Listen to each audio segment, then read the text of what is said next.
बिस्मिल्लाहिर्रहमानिर्रहीम। आज मैं आपको पानी पीने की एक बहुत ही प्यारी सुन्नत के मुतालिक बताऊंगा। बुखारी और मुस्लिम की हदीस में मौजूद है कि हज़रत अनस रज़ी अल्लाह ताला अन्हो से मरवी है कि हुज़ूर अकरम सल्लल्लाहु अलैहि व आलिहि वसल्लम जब भी पानी पीते तो पानी पीने के दौरान 3 मरतबा सांस लेते। कितनी मरतबा सांस लेते? 3 मरतबा।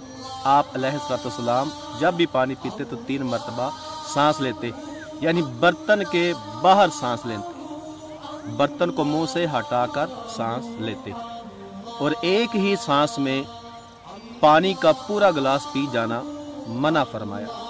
जैसा कि हजरत इब्न अब्बास रज़ी अल्लाह ताला अन्हुमा से मरवी है, फरमाते हैं कि हुज़ूर अकरम सल्लल्लाहु अलैहि व आलिहि वसल्लम ने फरमाया, ऊंट की तरह एक ही मर्तबा पानी ना पिया करो।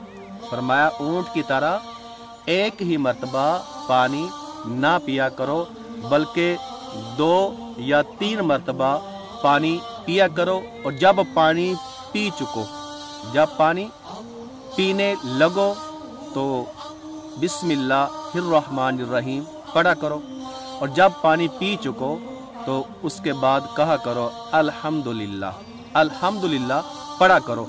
हज़रत अबू कतादा रज़ी अल्लाह ताला अन्हो से मरवी है, फरमाते हैं कि आका अलैहिस्सलाम ने बर्तन में सांस लेने से मना फरमाया। आका अलैहिस्सलाम मना फरमाते हैं कि बर्तन में सांस नहीं लेना चाहिए। जब भी गिलास में या किसी बर्तन में पानी पिए तो मुंह से हटाकर फिर सांस लें, यानी बर्तन को मुंह से साइड पे करें और फिर सांस लें, फिर पानी पिए, फिर सांस लें, फिर पानी पिए, यानी 2 या 3 मरतबा सांस लेकर पानी पीना चाहिए। अल्लाह पाक की बारगाह में दुआ है कि अल्लाह पाक हमें सुन्नत के मुताबिक पानी पीने की तौफीक अता फरमाए।